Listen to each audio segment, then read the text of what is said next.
Bir marta payg'ambarimiz shunday deganlar: Allohning shunday bir ismi bor. Kim bu ismni duosida ishlatsa, duosi ijobat bo'lmay qolmaydi.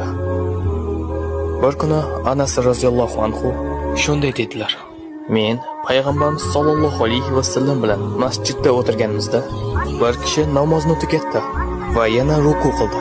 Keyin esa sajda qildi. U sajda qilib bo'lgach shunday dedilar: اللهم إني أسألك بأني أشهد أنك أنت الله لا إله إلا أنت الأحد الصمد الذي لم يلد ولم يولد ولم يكن له كفوا أحد.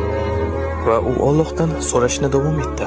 Payg'ambarimiz o'girildi va u kishiga shunday dedilar: Sen Allohdan uning eng buyuk ismi bilan so'rading.